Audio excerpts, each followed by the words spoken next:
Probably the most important thing in this government is that $2.4 billion allowance each year to come. That's going to be less than inflation. If you put it in perspective, government spending is about $140 billion right now. 2.4 of that is around about 1.6, 1.7%, so it's going to be less than inflation. You're also going to have population growth, so the fact that we're committing to grow the budget by less than inflation and population growth for the foreseeable future means that we are committing to doing more with less and making government more efficient over the forecast period. There's big funding cuts for Māori. How can you be confident that this budget is going to be better and not worse? Well, there's actually no funding cuts for any race of people. Every person in New Zealand has the same law applied to them, has the same right to access the same services and benefits, has the same obligation to pay the same taxes and fees. Back on the budget wins and losses, the taxpayer union point out you're spending more this year than last year. That's against the whole reason you're in government, isn't it?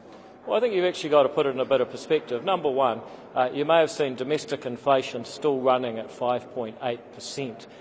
Number two, you've had 250,000 extra people arrive through migration. Number three, we've had to deal with a whole lot of fiscal cliffs where things that they said that they would fund weren't actually funded, such as $455 million a year to fill in the fiscal cliff for Farm Act. So, in fairness, while they may be right in terms of absolute numbers, I think it's really important to acknowledge that we're facing circumstances where things have got billions of dollars worse in terms of the fiscal numbers, even since the half-year economic and fiscal update in December. Do you think it's such an excuse? I mean, that's what Labor but which of those things are not factual? And yeah, so they're all factual. And what are we doing about it? We're committing to a fiscal track where we're going to increase expenditure each year by dramatically less than population and inflation growth, whereas Labor increased per capita expenditure after inflation by 30%. What will you campaign on? What can you actually point to and say ACT wins? Because the only thing you was pointed to was something you didn't get from the tax. Well, it's not her job to point out ACT wins. Actually, what ACT has said is look at the savings that we've made right across the board. Look at the savings in MB, look at the savings in DIA, look at the commitment to lower spending in the future.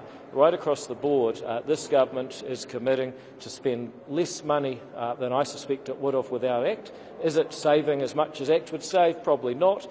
Is it saving more than it would save without ACT? Absolutely. Do you think it's fair for the taxpayers union to say that Nicola Willis was just copying Grant's homework with this budget? No, look, I mean, I understand where the taxpayers union are coming from. It's always hard for lobby groups like that when actually the ideas that they've championed start to become a reality. So they have two options, either go home or ramp up the rhetoric, and they don't want to go home, so they're ramping up the rhetoric. And on the MB cuts, how did you become the minister in charge of making those cuts? Obviously, lots of ministers have some oversight of their own. Yeah, well, of course, there's actually 18 MB ministers, which I believe is part of the long-term problem with that department. Somebody needed to take charge of saying, OK, line by line, what can we reduce? And in the end, we got to about 231 million baseline and another 260 million in transfers or shifting cost to user pays, which means that in total, we're saving nearly $500 million a year. It's big money. That's much higher than that baseline target that was set. There are a few other ministries that did, but MB is one of the big notable ones. Talk about that a little bit. Yeah, look, I mean, I think the problem with MB is that it doesn't have a clear mandate. I mean, it's partly immigration, it's partly building inspections, it's all sorts of things that don't really go together. But I was proud to be asked, I was actually asked by the Prime Minister, he said, look, can you sort this out? I said, absolutely, because we love saving money. And on the flat tax, do you agree that it's not really workable at the moment? No, it's workable, but you've got to be prepared to make bigger cuts to spending to make it work. The other two parties weren't prepared to do the spending cuts that would be necessary, and we weren't prepared to put in place tax cuts that would be paid for by borrowing. So where we got to is it's simpler to do the relatively simple adjustments in brackets rather than the level of tax change that ACT would advocate. What's the scale of those cuts that would be needed for the flat tax? It's certainly billions more. It's actually back in February we worked this through, so I could get back to you on that, but yeah, it's in the billions. It's significant. How difficult was it to come to an agreement as a coalition? Were you fighting tooth and nail at the last point for ACT policies and ideas? I think people will be surprised how collegial it is. So we had 5 budget ministers' meetings over about 5 weeks, and each time we started off with some issues, we worked them through, we tossed them around. Sometimes we had to go off and talk to other ministers about, is that going to fly? And each time we got a little bit closer to where we wanted to be. The most important thing for me is getting that low operating allowance into the future, because it sets the agenda for everyone that we are going to be saving money. There's going to be more inflation, there's going to be more people, therefore the only way to balance the budget is going to be to save more money. How message are you seeking the public with this budget? Look, this budget is a foundation for growth. We are going to make it easier for people to get by week to week, but we're also going to really trim the sails on government the same way that people have had to tighten their belt in households and businesses. Do you have a JC name for it? The finance minister? Look, this budget is a foundation for growth. We need better infrastructure, better lawmaking, better education in order that businesses and households can get on with actually doing the business to provide for themselves. Sorry, yeah.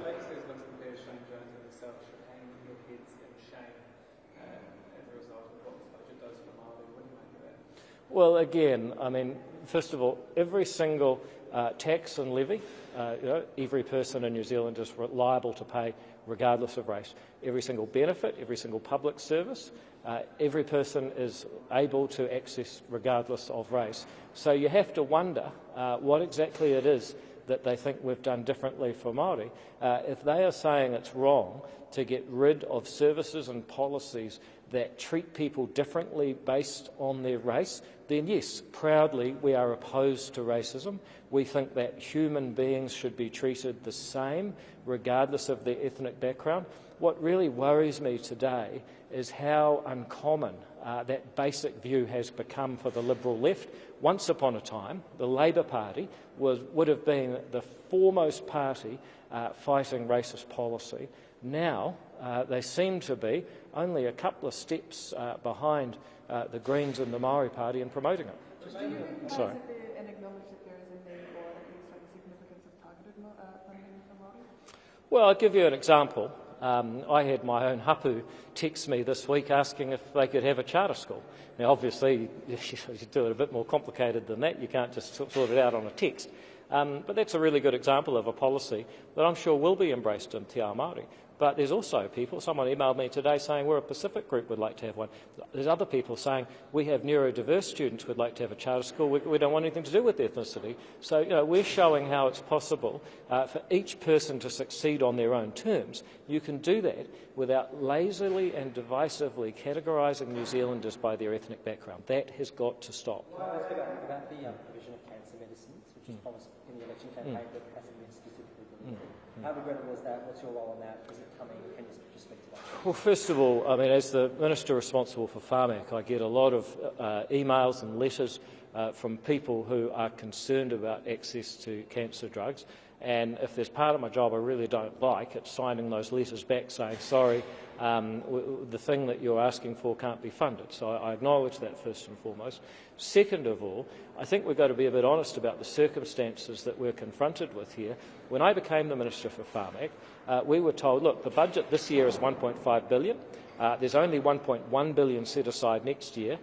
We will have to cancel about $400 million worth of medicines, and that's going to mean actually delisting, taking medicines off the combined pharmaceutical budget.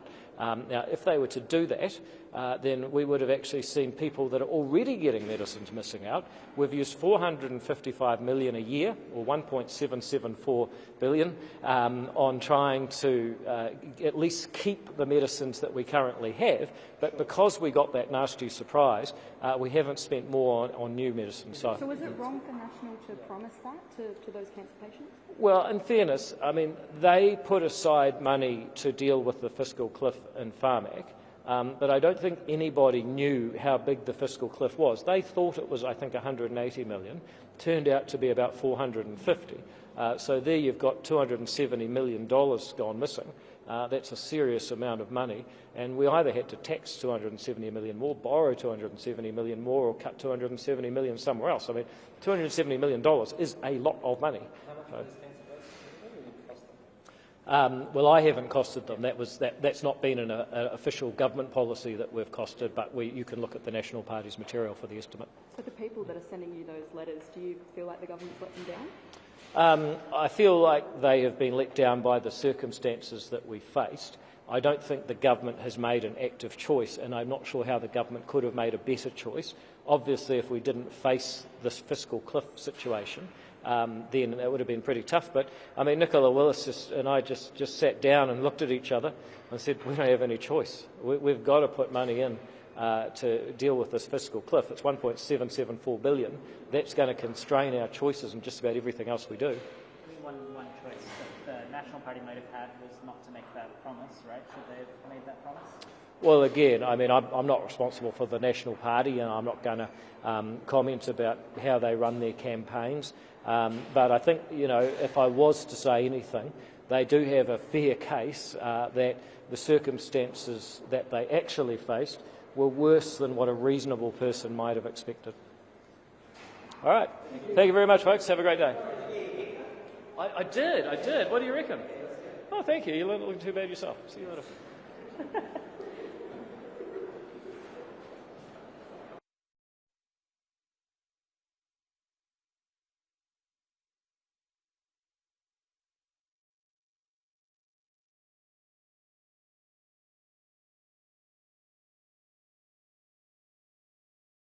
#2101 on text. You can tweet us at Checkpoint RNZ. Email address checkpoint@rnz.co.nz. Time for Budget is not so much a vision for the future of this country, one that invests in dealing with the inequality crisis and the climate crisis. This budget is a shredder. It is completely unimaginative and delivers on trickle-down tax cuts. Foundation for what? We have reflected in here cuts that are slathered across the environmental and the climate sector, to energy efficiency initiatives, to just transition initiatives, which New Zealand First, by the way, initially supported back about 6 years ago now, and to the emissions trading scheme market governance, which just actually, when the government's put all of its eggs in the basket of the emissions trading scheme in order to bring down the emissions curve, simply opens the door to it being a Wild West.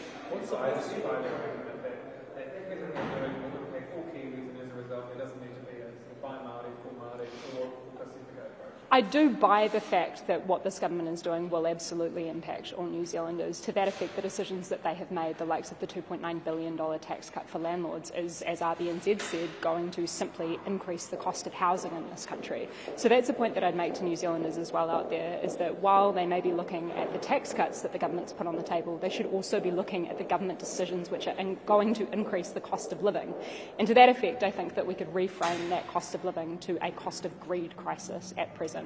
But the other point that I would make is that there are decisions that need to be made, policies that need to be put in place in order to support communities that have been marginalised by successive governments, least of all if we're to live up to the vision and the hope in Te Tiriti o Waitangi. What do you say to Kiwis who on the 31st of July and August will see that money land in their account and they will gladly take it given the current cost of living crisis? Well, to that effect, again, I don't blame those New Zealanders. What I do say is that governments get to make choices. Governments get to make choices to create an economy that supports people on the planet or that exploits them.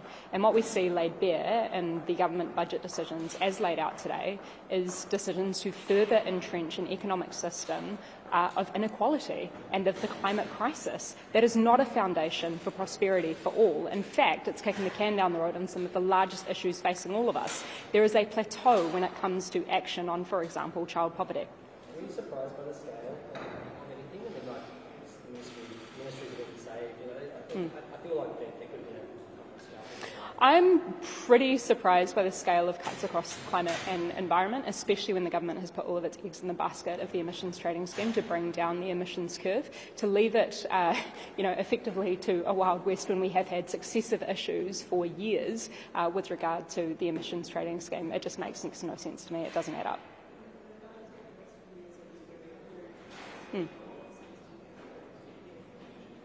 That is a decision that the government has made once again. We had a report about a year ago from the Inland Revenue Department which told us that the top 311 families in this country pay an effective tax rate less than half of that of the average New Zealander. But on top of that, subsidiary papers from Treasury told us that those 311 families hold more wealth combined than the bottom 2.5 million New Zealanders. That is not an accident. It is a consequence of decisions that have been made by successive governments to continually entrench inequality. And that is what we are dealing with in this budget here today, a continued decision to entrench that inequality and trickle down tax cuts at the expense of pretty much everything else. That certainly says it's going to be a foundation for growth. Growth is linked to some good things. Yeah. Sure. I mean, I could stand here and unpack economic theory when it comes to GDP for you, and I guess just to do that only slightly and in a nutshell, GDP, gross domestic product, invented by a guy called Simon Kuznets in the 1930s. He took it to the US Congress and was like, hey guys, here's a really good way to measure economic transactions inside of our economy, but God forbid, do not use it as a measure of what he called welfare and what we now call well-being. The reason for that is that we have, inside of that metric of GDP sol, no meaningful determinants of whether those transactions are good nor the distribution of them if we actually want those transactions in the first place. To give you a really tangible example of that, we had projections from the 2023 budget from the Labour-led government which showed that we were potentially going to avoid a technical recession on the basis that there would have to be more government spending in order to deal with the North Island weather events, the climate change charged weather events that ravaged the North Island at the start of last year. So GDP can go up while we are spending billions of dollars in order to fix the climate crisis. That does not give you any meaningful information about how people or planet are benefiting from the decisions that are being made by government today. So to that effect, we also have to ask ourselves who is benefiting from this growth, because New Zealanders have seen for decades now the squiggly line of GDP go up, but they have also seen homelessness go up. They have also seen inequality go up. They have also seen poverty rise. They have also seen a lack of climate action. So growth is basically meaningless if we're not dealing with those foundational issues that face all of us. Well, it's pretty clear that it's landlords, it's those who are gambling on the property market. We have had, and this is the fascinating thing about the kind of financial subsidiary papers that Nicola Willis put forward with the budget today, is that she is cherry-picking some rationale from the OECD and the IMF in order to rationalise the decisions that she is making in this budget. But she is quite willfully ignoring one of the key points that both of them made in their pleas to the government very recently to put a tax on capital gains. Because without that, we are continuing to have a foundation for a deeply unequal and unproductive economy. Cool? I have not done the calculations on that. I'm sorry, Felix. Sweet. Cool. Thanks, guys.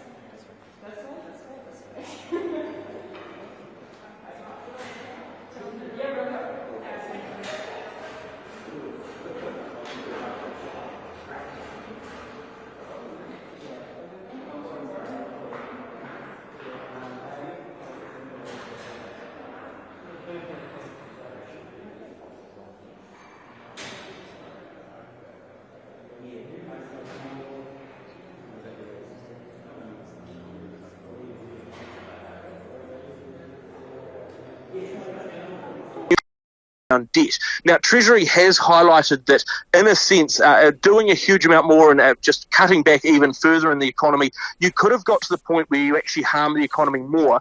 But given that some of the cutbacks, I think certainly around Wellington, there's a feeling of was that the right move? So I think it's an open question. If, from an economic point of view and from an economist's point of view, if you want to offer people cost of living relief, was this the most effective way to do it in your view?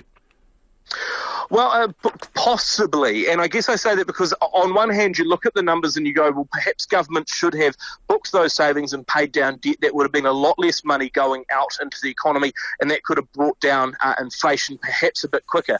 But you also would have hit the economy probably even harder. And so on that hand, you go, you might have got inflation down a bit quicker, but you might have got a much darker economic pit and had all this austerity cutbacks coming through. So I think they're trying to get the calibration right. The big one for me, though, though, is that future options are so much more restricted. The Treasury has outlined that the government needs about $2.5 billion next year alone to just keep the lights on and pay for normal costs increasing over time. The government's only given themselves a $2.4 billion operating allowance. That means that effectively the government might be running effective zero budgets the next couple of years. No real room for additional spending. Any new spending they do want to make in Budget 25 and onwards, that'll have to be met with further savings reductions. So if you think the cuts have ended, actually they've probably only just begun. We're out of time, Brad, but I need an answer from you, please. Make it snappy. Are we staring down the barrel of austerity then? Not yet, but we're getting close. Thank you, Brad. As always, that is Brad Olsen, Chief Executive and Principal Economist at Infometrics there. 2101 on text to give us your thoughts on that tax package. While the tax cuts have drawn a mixed response from people in the Auckland suburb of Onehunga, our journalist Luca Foreman asked if they're going to get any extra cash and how it will help. Would help pay the bills and get the food on the table, I guess, for my family. The disruption to people's lives for $25 a week is not really where it should be. Yeah, so what do you think you would spend that money on? Well, $25 to us, I know that's a week's food for the dog. Yeah. It is not a large amount of money by any stretch of the imagination. I'm doing okay, but we all need more money, and there's other families that need it more than me, But it gives you options, doesn't it? And a lot of it will go back into the economy and heat the economy, get things moving again. So that's all we need. What would you spend that extra money on? Shit, just groceries, man. Honestly, just basic stuff that people need, yeah.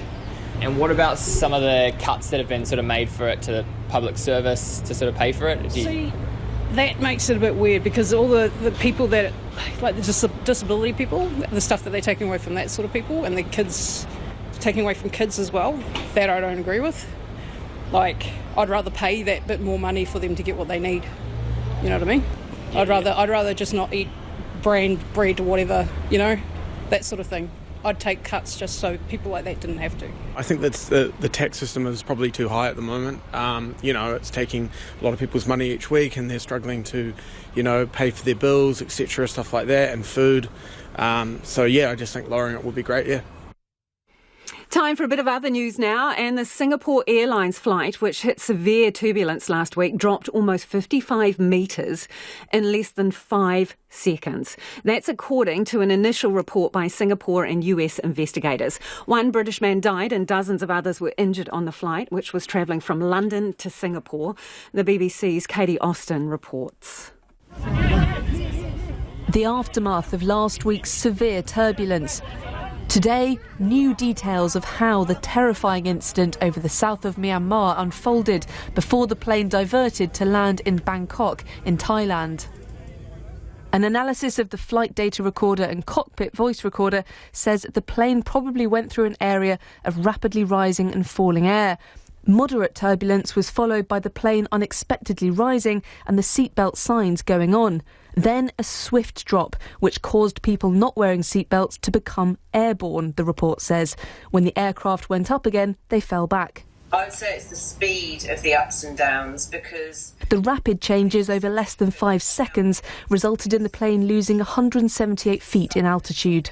If you're strapped into the aircraft, here's my person here, strapped into the aircraft, if there's a sudden drop in altitude, if you're secured to the aircraft, you will drop with it. However, if you're not, as the aircraft suddenly drops, you will stay where you are and the aircraft drops, and that actually results in then heads banging on ceilings, which is exactly what happened. Dozens were injured and 73-year-old Jeff Kitchen died. Earlier today, Singapore Airlines said 42 passengers were still in Bangkok, 26 of whom were in hospital. The airline said it was committed to supporting crew members and passengers, including covering medical expenses. Back home now, and thousands of protesters hit the roads and streets from Northland to Invercargill today to oppose government policies toward Māori. The day began with a kākoi or a hikoi on wheels in Auckland, and it ended with Te Pāti Māori announcing its plans to create a Māori parliament. Lauren Crimp was in Te Whanganui-a-Tara, Wellington.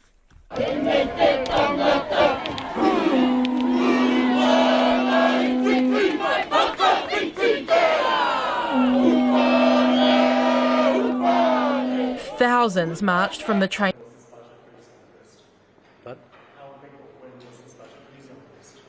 Well, you'll have others answering that question in the affirmative, but we're not here to win for ourselves. We're here to form a better economic and social outcome for our country and to turn this economy around, which is in serious straits at the moment. So in that context, we are seriously pleased with the progress that we think we've made, particularly when it comes to the investments at the primary area of this country's economy, but also looking for the money we're going to spend offshore to beef up our marketing capacity and the discovery of new markets and new business. Well, I'd like to have more police officers. I'd like to have 1,000. Try and get a balance with Australia, but at least it's a start. Because frankly, law and order in this country is in a crisis point. You've heard about the CBD in Auckland, but it's all over our country. People are getting away with the very worst of crime, and it's very bad for business, very bad for people's sense of security. And that's the first responsibility of any member of Parliament. And we have been letting them down. The opposition says this budget is a shocker for Māori. What do you make of that? Well, they obviously haven't read it then. If you look at all the areas where there's a serious expenditure in the Māori world, it's going up, possibly by 400 million plus, probably 450 million by our calculations, but it's very difficult to say. But it's certainly not gone down. Minister, what message should New Zealanders take from this budget? Well, that the answer to this budget, from our point of view, is that there's been a shift in gear. It's no longer reverse. It's forwards and progress going into the future.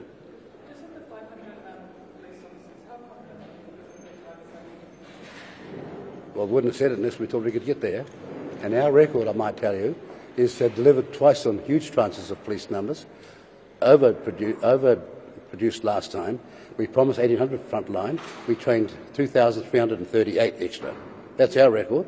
So if you're talking about 500 this time, we probably do better than that. You've also got a record of calling for greater international aid and delivering it in the Labour government. We've gone backwards in this budget with a small cut, but a cut to our international development contribution. No, we have not. It's No. initiative. Well, you can read it all, but I'm telling you that we're convinced quite the converse. In some areas, we're up seriously. But you have returned, again, I can send it to you if you want, as a return of funding from low priority development areas. So, Well, in some areas, it's not aid if you're just popping up a whole lot of things and not delivering to the people. We've made them some changes. But I'm very confident I can look at you in the face next year and say, look how much more we've delivered, and then aligned with others how much significantly more we've delivered, particularly in the blue continent. but in dollar terms, it is going backwards, right? If you output is one thing, but dollar value. I think you need to read our press statement put out on the 24th of May. That statement was one paragraph long, and it sets out on paragraphs 4 and 5 exactly the way we've worked it out. We've not gone backwards. Mr. Peters, today, I'm lucky to have got past my cabinet colleagues, aren't I? today the Māori Party issued a declaration of political independence and are beginning the process of establishing your own parliament. What do you make of that? Well, it's a kind of dislocated arrogance and separatist ambition which the Māori Party, sadly, has come to have.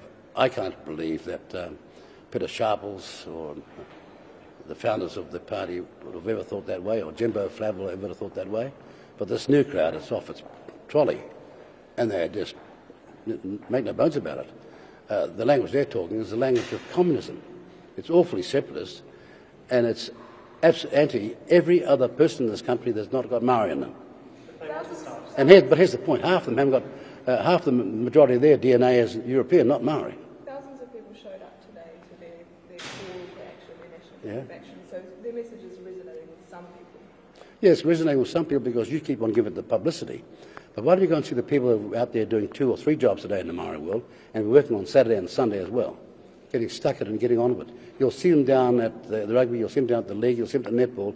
These are the New Zealanders that we're listening to, not these people who, most of them don't do any work or thought they could just walk off their job. I'm not interested in people who are not interested in contributing to their country. Do Pāti Māori want to start a Māori parliament? Should they resign from this parliament? Well, they're not going to be starting any Māori parliament, are they? Because they're going to want you to pay for it, and I'm certain you don't want to pay for it.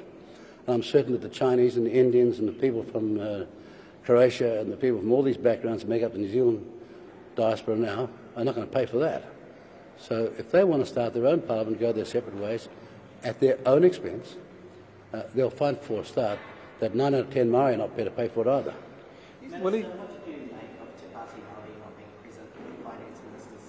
Well, it's unprecedented. It's a disgrace. I mean, this is just pure out separatism and racism. I've seen this before. I'm comparing it with the American Civil Rights Movement. The dramatic difference there is they wanted to bust down the doors to the best white institutions, and so do Māori, who have got a concern for where we're going in the future. We want to be the best in the best institutions there are. We don't want to play second-class All Blacks, second-class Kiwis. We don't want to play second-class netball. We want to be the best teams competing with the best in the world. And that's the only way we're going to go forward if we look at our country. And we can do it. Were there any areas in the budget that New Zealand first hoped to go further with? Yeah, a whole lot, actually, but you've got to be patient. And there is a next year and the year after that. Can you name a few? Yeah, I could, but, you know, you've got to recognise that you're never going to get your own way. Not all three of us are never going to get our own way, but it's progress. And there is next year, 25, then there's 26, probably 27, 28, 29, 30. Thank you.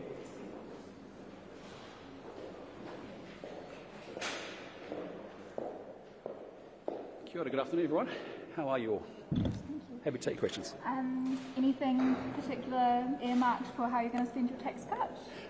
Not sure yet. I'm sure I'll spend it on my family in some form or another, but the more important thing is it's not really about me. It's really about low and middle income working New Zealanders, and I think they're going to be absolutely ecstatic that after 14 years, 94% of households in New Zealand are going to get some form of tax relief, and we're doing exactly what we promised to do before the campaign, during the campaign, and it's great to see it being delivered today. So, you know, a great day for New Zealand because I know what it means when people are struggling from paycheck to paycheck.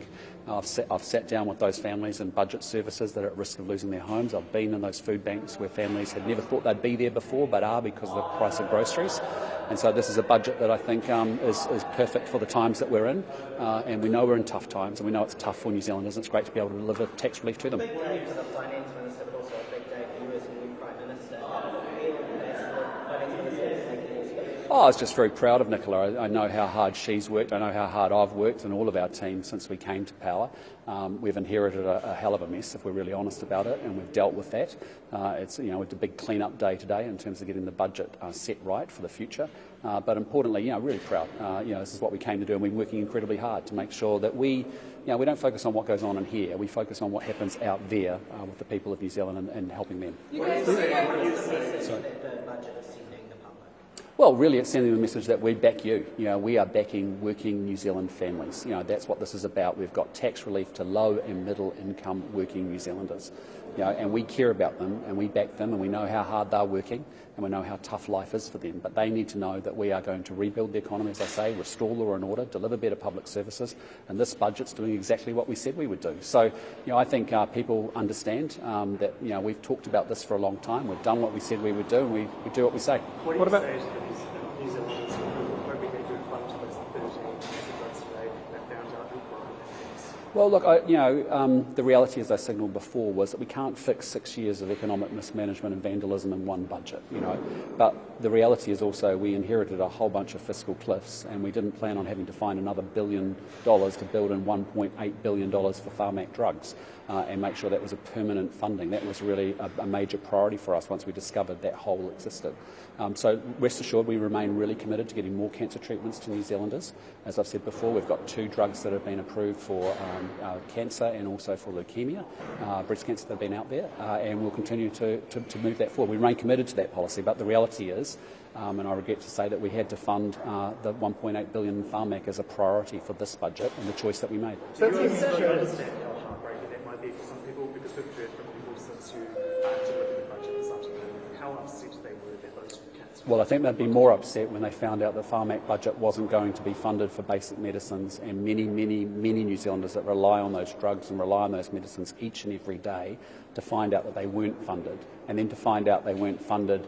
There was $1 billion more than what had been previously communicated by the previous administration is unacceptable. So yes, that's changed and that's different because that actually the situation changed. We hadn't planned that we'd have to find $1 billion to fund Pharmac, and I'm proud that we've done that. That's the priority, As I said, we're very committed to the policy. We want to get more cancer drugs and better cancer treatment to New Zealanders. You've seen us expand breast cancer screening for 70 to 74-year-old women. You've seen us invest in PET scanners. You've seen us invest in a line-act machine in Whangarei, infusion services in Whanganui. We're going to continue to do that because cancer treatment and getting people on a cancer treatment plan 31 days after being diagnosed is a big goal of ours. But you campaigned. Labour saying that you broke your promise. What do you make of that? I don't know what they mean, but what. You were supposed to deliver your tax cuts without gold. Well, we have delivered a tax relief program exactly as we campaigned on, inside the funding and spending limits that we talked about. We have actually found those savings, we've actually added new revenues, and as a result, tax relief, as you've seen from the economists, and the way that we've done it and the way that we've built it doesn't drive inflation, and it actually doesn't drive interest rates higher. So I think we've done it in an incredibly responsible way. But I just think it's a bit rich from the Labour Party, who 6 months ago put us in this mess, to be critiquing our support of working New Zealanders through tax relief. You mentioned you were just... That was after early April when Treasury locked in its forecast that made you shrink the size of the operating allowances. We always have wanted to make sure that we're really diligent and intentional with the operating allowances. We were able to drive a savings program, very successfully through government. I think you've got a sense of that. You heard me talk to that.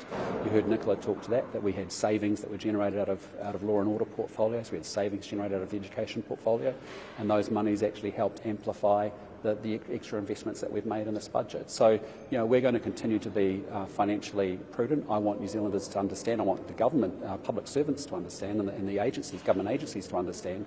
It's not just how much money you spend, it's actually how you spend it, and it's actually the effectiveness of the total spend, not just the incremental new money that you get each budget. You mentioned Sorry. Why didn't you come to those allowances before the Treasury finalised its forecasts? That's the normal process. Well, we decided that we wanted to make sure we know we're in a dynamic situation. We wanted to focus on making sure that we could deliver right up to get the right level of operating allowance that we put together, and we did, $3.2 billion. What changed? Just we're monitoring the situation dynamically, making sure that wherever we get savings, if we can generate more, we will. And if that helps us actually have a smaller operating allowance, that's a good thing. But what you see here is a pathway for us to be able to get back into surplus in 27-28. What you see here is a pathway for us to be able to get our debt down, and most importantly, you see a pathway to actually get New Zealand growing again. You mentioned your displeasure with the last government's fiscal cliffs. There are, I think, the Skipman's noted there are several such initiatives in the budget today. I think at least one new one, which is around police funding. If you think it's bad practice, why? No, well, we've been very specific. I said we would say why we had time limited funding. Either we've got we either got an investment going on that we want to see the results that we hope we get delivered. Otherwise, we will stop programs that aren't working. In the case of the police, what we've got is a cost review going on that will be available before that money expires. We want to understand that cost review and make sure that's working in the right way so that we can continue and fund it from that point on. So we've got a cost review going on in the police to make sure that we can get money from the back office to the front office. We want to see that results and understand what that could be in terms of savings and potentiality before we move forward. And you don't believe that was the same case for the last government? I think No. we mounted a similar defensive No, where sometimes no, there's no way. I mean, how on earth, what experiment or what pilot or what review were you undertaking before you locked in on $1.8 billion worth of Farm Act drugs or school lunches? You said that you wanted to govern for all New Zealanders. Yes. That you wanted to deliver a budget for all New Zealanders. Absolutely. Thousands of New Zealanders marched today against some of your government's policies. What do you say to them? Well, this is a budget for all New Zealanders, whether you're Māori, non-Māori, doesn't matter whether you've been here a long time or a short time, all New Zealanders are going to benefit from it. I just say to you, Māori who have actually been hurt the most in terms of the economic damage caused by the previous administration are going to benefit from these tax relief and these tax cuts.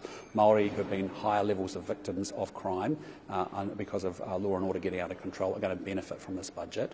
Māori who have had worse health outcomes, worse education outcomes are going to benefit from this budget. This is a budget for all New Zealanders. This budget takes hundreds of millions away from Māori targeted programs. Haven't you proven that protesters right? What we've proven is we're going to have increased spending on health, increased spending on education, increased spending on law and order, and Māori will benefit from that. You've also got increased spending in corrections, which disproportionately affect Māori in every sector? Well, we have very high levels of crime. We've had a 30% increase in violent crime. We've had a 100% increase in retail crime. We've had a quadrupling of ram raids. We've had a doubling of gang members. So we make no apologies for restoring law and order so that New Zealanders out there can feel safe. Māori are disproportionately the victims of crime in this country, and so that investment in law and order is going to help them. Just wait and see. We will show you. When is it that this government is going to show those people that they are delivering? Well, look, I hope that they see that today. Māori will receive tax relief. Low and middle income working New Zealanders, irrespective of their ethnicity, are going to receive tax relief. They are going to appreciate having that extra $102 for an average household income per fortnight in their pockets. And if they happen to have children in ECE, they can get up to another $150 a fortnight to support them as well. So that is available to all New Zealanders. So you don't expect any more protests after today? Well, that's up to people to protest as they see fit. That we live in a liberal democracy and people are completely free to be able to do that. But I just put to you, we are here to deal with some serious situations in New Zealand. We have inherited a financial mess, and I think we should be incredibly proud of this budget that we are actually supporting low and middle income working families and New Zealanders. That's what the previous government forgot.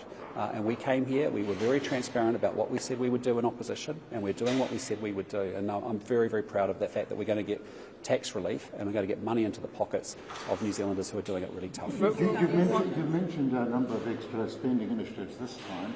Are you perhaps building up trouble for next time because you're spending more now, so it'll be down to two halves, less wriggle room in future budgets? No, look, I'm incredibly proud that we've actually been able to drive a culture of consistent and continual savings. That program will carry on in its daily practice here in government.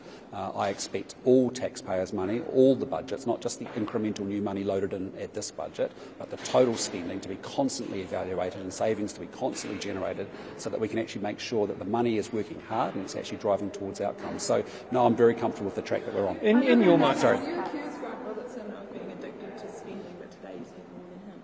Well, we spent an operating allowance of $3.2 billion. That's a lot less by billions of dollars than what you've seen from the previous Labor administration, which was up over $4.5 billion, and then didn't actually operate within its operating allowance. Typically it was $600 million more each and every year that Grant Robertson and Chris Hipkins were in power. Not worried that they'll label you with the same accusation? Look, people know we're here. We understand the economy. We're here about making sure there's serious financial discipline and culture built back into government. I want everybody listening and watching to know that we care about their taxpayers' money. We spend it carefully. We spend it prudently. We spend it responsibly, and they can see that today. They can see what we're doing. We're investing in the things that we said. We're going to rebuild the economy, give people tax relief, low and middle income New Zealanders. We're restoring law and order, keeping them safe. We're making sure we invest more in health and education as well. In your mind, why do you think people are protesting against your government? Well, people are free to, but I mean the reality. Why do you think so? Well, I just say to you that it is tough times for New Zealanders out there, but we've been here 6 months. We've said very clearly what we're going to do, and we're going to make life better for low and middle income New Zealanders, and that's what we're doing with this budget. But why do you think that? You do know. I understand why Te Pāti Māori and its supporters are protesting, and they're completely free to do so. That's completely legitimate. But why do you think that they are so anti the current establishment? Well, that's something you'd have to ask them. But what I'm saying is I'm focused on New Zealand, and I'm focused on New Zealanders up and down this country that I meet with each and every week who are doing it incredibly tough. New Zealanders that actually have been in budgeting services, as I've said, because mortgage rates went up from 2.5% to 6.5%, have to find $750 a fortnight. That's what's going on for New Zealanders out there. New Zealanders who are struggling to get from paycheck to paycheck, supermarket to supermarket each week because the actual price of groceries has gone through the roof. Now, why has it all happened? It's happened because we had economic mismanagement on a scale we hadn't seen before that causes pain and suffering to New Zealanders, and that's what we're here to fix. Thank you.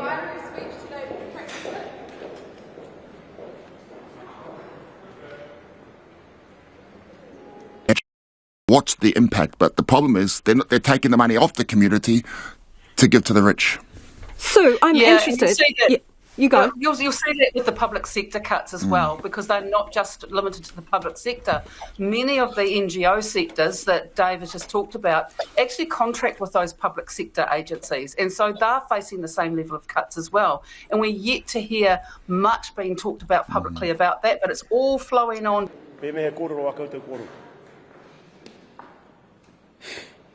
Someone you're going to construct. Who's first? So this is a really sad, dark day for Māori. Not only did we not get any gritier, but we lost 300 million, over 300 million. So a very bleak time for us. Yeah, it is. It's a bleak time in the kawanatanga space, but I guess what we're seeing from our whānau, the tens of thousands that have risen today, is that it's unacceptable, and they will push back. So I think it's a short-term win maybe for the government to have a little bit of self-satisfaction, but it's not a satisfaction that will ever settle with the tangata whenua and the tangata tiriti of this land. And I think that's a big message that we've got out today. We went into this with absolutely no hope. We knew it was going to be a privileged budget, and that's what we got. Are you able to explain this declaration to us? Well, the declaration we have is in a rangatiratanga space, and I'm going to grab my notes so I can read it word for word for you. And the thing is, what we're doing here is ensuring that we can participate in kāwanatanga, but also allow us to organise ourselves in rangatiratanga. And those were the two things that were promised in the Tiriti o Waitangi. This shouldn't be of no surprise to anybody. No surprise. Don't think, oh my gosh, they're going to start a new parliament. We are organising ourselves. What rangatiratanga looks like to te iwi Māori has got nothing to do with anybody else, but it allows us to organise ourselves. It allows us to start moving into rangatiratanga, and to start having the wānanga amongst our people. What that looks like is our business, and it allows, and everybody needs to be patient. 150 years this House has had to develop its systems, to continue to violate and breach the Tiriti o Waitangi, and it is now time for te iwi Māori now to say enough is enough. We have had enough. We are now organising ourselves, and this is the declaration, te ngākau o te iwi Māori. That's what it's called. To assert Māori sovereignty as affirmed and protected in he whakaputanga and te Tiriti o Waitangi. Te iwi Māori shall establish its own parliament, which will be anchored in our own tikanga and kawa, focused entirely on mokopuna livelihood, established as part of transforming Aotearoa into a nation which respects the tino rangatiratanga of tangata whenua and create a safe home for all peoples. We are the movement that leaves no one behind. We are not saying it's you or us. We're saying this is all of us, but allow us to organise and to realise our ambitions and the dreams and aspirations our tipuna had for us to sit comfortably in our rangatiratanga. And the activation, if you can have a look, and you go look around in the regions, 80 spots within Aotearoa activated today. This declaration, this proclamation was delivered today so that we can start the kōrero amongst side by side, tangata whenua, tangata tiriti and tangata moana. Now the whole purpose of that is that we can see that discussions in here, whether there's a lack of public consultation on legislation, there's a lack of a whole lot of things in the kawanatanga space. So we have taken it out wider to Aotearoa to discuss, because there will never be solutions coming from within this space. So that is the essence of what the activation today was about. Tomorrow Rawiri will present and speak on that more in Kahununu, and we will continue to grow and in fact make sure the next generation who are raised, who cannot see themselves represented in this House, get the chance to talk as a nationhood about what it is that rangatiratanga looks like. And we've had this discussion before when we've called for the divorce from the Crown. We've actually said this shouldn't be a surprise on our next stage of evolving. Can I retract what I had just said then? Instead of a dark day, this is actually the beginning it's a great day for us. The revolution has started in terms of ourselves, organising ourselves in the rangatiratanga space. Can you explain just who's made this declaration and when and under what umbrella? The declaration was made to our people outside. Yeah. Thousands of people turned up here. Tens of thousands turned out this morning. And there's also a QR code on our page that has been shared to the Toitū movement, Te Pāti Māori movement, and we've encouraged our whānau, you discuss it, you decide. Don't let constitutional places that are framed of places like this decide, you decide. And then the conversation becomes something so much wider than those who think that they should be determining our space. We will then see a different level of participation and what the advancement of Aotearoa looks like. Can we just go one? Sorry. Some people might describe or see this proclamation as radical. What would you say to people? Oh, it's meant to be transformational. It will always be radical, and it can't be transformational unless it is radical. And so if that's the word that you want to use, that's okay. We're seeing this as transformational. We're seeing this as a natural progression of our own self-development and our own self-determination. And so, yes, you can call it radical, you can call it whatever you like.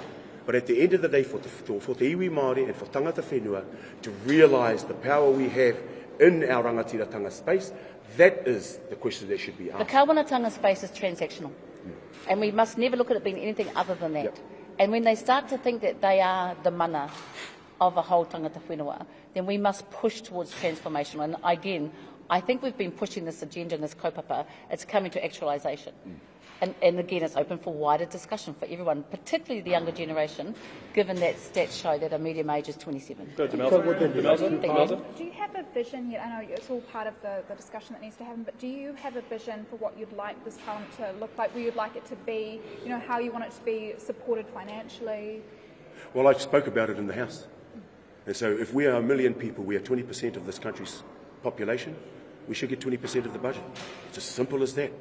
By Māori, for Māori, to Māori kaupapa. If we are 50% of the male prison population, we should get 50% of that budget.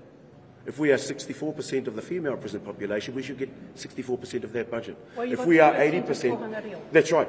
That's the controversy that we're faced with. If we are 80% of the tamariki and oranga tamariki, we should get that percentage in terms of our ability to be able to pull out. You can't have a government that has for over 180 years inflict colonial violence and harm and trauma on our people, create all this intergenerational trauma, and then have the cheek to think they can rehabilitate us? This is the irony. This is the irony. And we continue to sit in this system and allow them to think and assume that they have sovereignty and superiority over us. Stolen the land, stolen the resources, stolen the assets. We're all taxpayers, right? And the thing is, this government continues to make its money on stolen Māori assets. We want our fair share to be able to do what we want to do. We're not saying rip down kāwanatanga. Kā. My tipuna consented to kāwanatanga here in this country, in Te Tiriti o Waitangi. But we also protected the pre-existing rights of tangata whenua to our lands, to our kāinga, to our taonga. And that's what we're saying, is the realisation of Article 2. We're moving naturally into that. It's taken us 180 years. We might be slow learners, but we're getting there. We cannot have a government that continues to dismantle every little advancement we've done while the next generation is standing here. We cannot allow that, and that's why the impetus of this, the timing of this, it has become absolutely intolerable, and the impetus of this has to be now. We couldn't wait. And I guess that's what's really important, is that it's our role to make sure that those 70% of Māori who are under the age of 40 actually get represented. They will never be in this kawanatanga while we continue it like it is. Lillian, RNZ. If you're declaring political independence and wanting to establish a Māori parliament, does that mean you'll quit this parliament? I know you didn't listen. We actually said and. Because our tupuna signed up and agreed to kawanatanga. Yes. But they also acknowledged rangatiratanga. We at no stage did we say it would be either or, it would be an and. And what we've asked for is actually let's have that healthy discussion about what rangatiratanga would have looked like had our natural development not been interfered with. RNZ. If we were comfortable with each other to have that big, bold conversation. We are not a party. We are a movement. And our movement has few strategies. We've got a kawanatanga strategy. This is it here. We also have a rangatiratanga strategy. Right?